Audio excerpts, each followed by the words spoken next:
मेवात की सबसे पुरानी वक्फ संपत्ति क्या है और ये है कहाँ? इस एक्ट को पास हो जाने के बाद वक्फ की इनकम से इस्लामिक मदरसे में पढ़ने वाले बच्चे और होने वाले जलसों पर क्या असर पड़ेगा? वक्फ जिस जमीन पर अपना हाथ रख देता है, क्या वाकई में वो जमीन वक्फ की हो जाती है?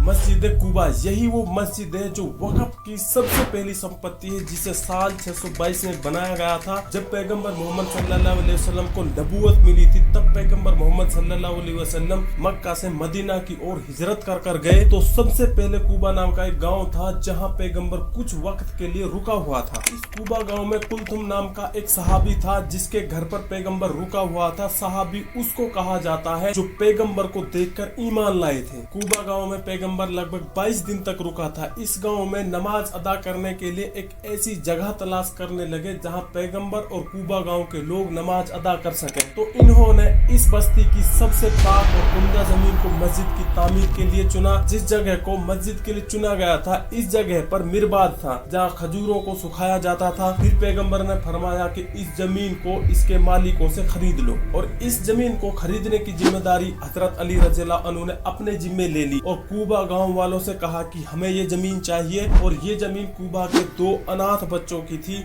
जिसमें से एक का नाम सहल और दूसरे का नाम सोहेल था। इन दोनों बच्चों ने इस जमीन को मस्जिद बनाने के लिए हजरत अली को ये जमीन बेच दी, और अली ने इस जमीन को पैगंबर को दान में दे दिया और कहा कि आपकी पसंद की गई जमीन को हमने खरीद लिया है। फिर 16 जुलाई 622 को कुबा गांव में इस मस्जिद की तामीर की, जिसमें पैगंबर ने खुद अपने हाथों से इस मस्जिद में पत्थर जमाए, और जितने भी सहाबा पैगंबर के साथ थे सबने मिलकर इस मस्जिद को बनाया, जो आज भी मदीना से लगभग 6 किलोमीटर की दूरी पर है, जिसका जिक्र कुरान में पारा नंबर 11 पहली रुकू की 108वीं आयत पर लिखा हुआ है। मस्जिद कुबा की तामीर के लगभग 7 साल बाद यानी 629 में हिंदुस्तान की सरजमीन पर चेहरामन जुमा मस्जिद की नींव रखी गई। इसकी नींव उन सहाबाओं के हाथों रखी गई थी जो व्यापारिक जरूरतों के सिलसिले में अरब से हिंदुस्तान आते जाते थे, और ये मस्जिद हिंदुस्तान की पहली मस्जिद थी जिसमें हिंदुस्तान के और अरब के लोगों ने नमाज अदा की, और ये हिंदुस्तान की पहली वक्फ संपत्ति है। ये मस्जिद केरल राज्य के त्रिशूर जिले के कुडुंगलूर शहर में है। और अब बात आती है मेवात की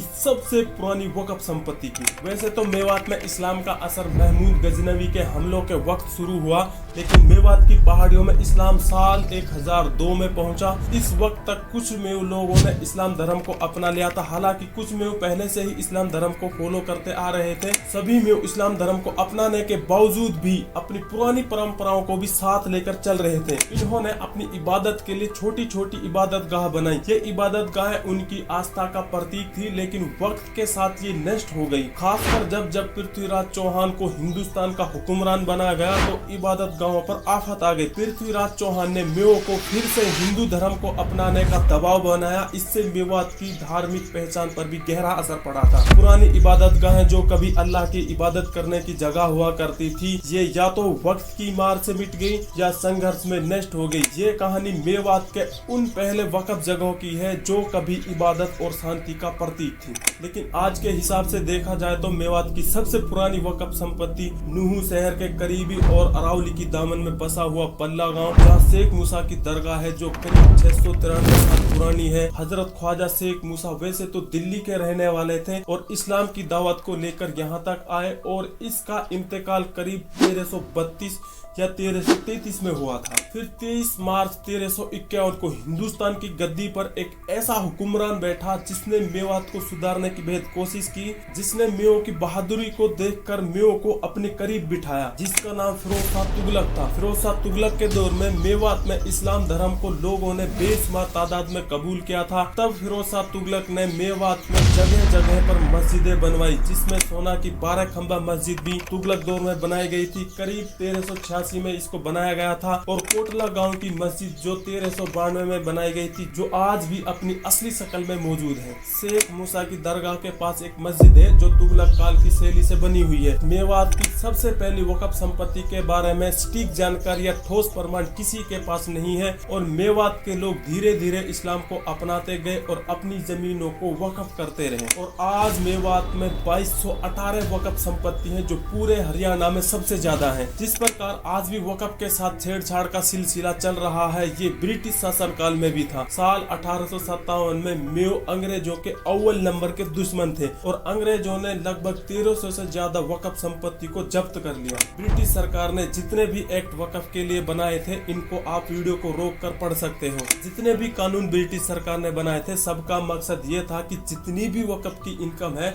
उसका फायदा ब्रिटिश सरकार को हो। फिर साल 1947 में हिंदुस्तान आजाद हो गया और 1954 में आजाद हिंदुस्तान ने वक्फ के लिए एक एक्ट बनाया जिसमें वक्फ संपत्ति की सुरक्षा का प्रबंध किया गया। इस अधिनियम के तहत वक्फ संपत्ति का रिकॉर्ड रखना और जिसे अवैध कब्जे से बचाने में आसानी हो। कानूनी सुरक्षा जो दी गई थी वो ये थी कि वक्फ बोर्ड और ट्रिब्यूनल द्वारा वक्फ संपत्ति की निगरानी की जा सके, जिससे वक्फ संपत्ति में होने वाले घपले को रोका जाए और वक्फ संपत्ति में मस्जिद, स्कूल, अस्पताल और इस प्रकार की सामाजिक संस्था चलाई जा सके जिससे समाज में रहने वाले लोगों को फायदा पहुंचाया जाए। वक्फ से होने वाली इनकम का फायदा इस्लामी शिक्षा, गरीबों की मदद और धार्मिक कामों में इस्तेमाल की जाए। वक्फ अधिनियम 1954 जो मुस्लिम समुदाय की धार्मिक और चैरिटेबल संपत्ति की हिफाजत के लिए बहुत अच्छा काम करता है। फिर आता है साल 1995, फिर से कानून में बदलाव किया जाता है जिसमें वक्फ की ताकत को बढ़ाया जाता है जिससे अवैध कब्जे हटाकर संपत्ति की सुरक्षा कर सके। इस बदलाव के बाद राज्य वक्फ बोर्ड को वक्फ संपत्ति का सही सर्वे करना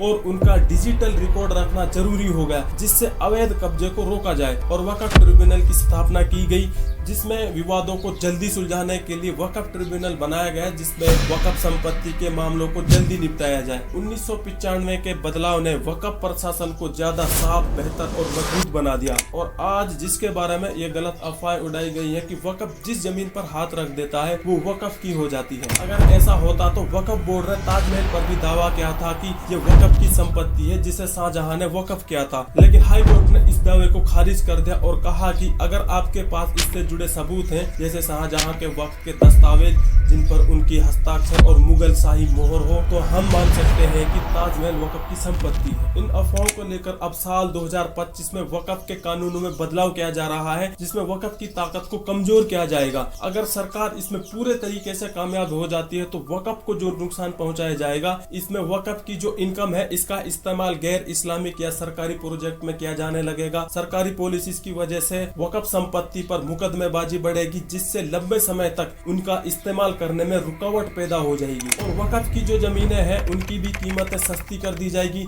वक्फ से चलने वाले स्कूल, अस्पताल, इस्लामिक मदरसे इनको भी बंद किया जा सकता है। वक्फ के लिए जो लोग दान करते हैं उनका भरोसा भी डगमगा सकता है जिससे आने वाले वक्त में दान कम मिलने लगेगा। मस्जिद, दरगाह और ऐतिहासिक इमारतें इनके लिए भी खतरा पैदा हो सकता है क्योंकि इस एक्ट की वजह से वक्फ में ऐसे लोगों को वक्फ की जिम्मेदारी दी जाएगी जिन्होंने न कभी वक्फ किया और न वक्फ के बारे में उनको कुछ ज्ञान होगा, जो सिर्फ अपनी जेबें भरने से मतलब रखेंगे। तो ये लोग वक्फ की इनकम से होने वाले जलसे जिसमें लाखों की संख्या में लोग आते हैं, इन जलसों को भी रुकवाया जा सकता है। वक्फ की इनकम से भेजे जाने वाली जमातें इनके लिए भी ये एक नुकसानदायक हो सकता है, लेकिन ये सब धीरे धीरे होगा जैसे बाबरी मस्जिद के साथ हुआ था। बाबरी मस्जिद ये एक जीते जागती मिसाल है जिसमें वक्त लगता है लेकिन झूठ भी सच हो जाता है।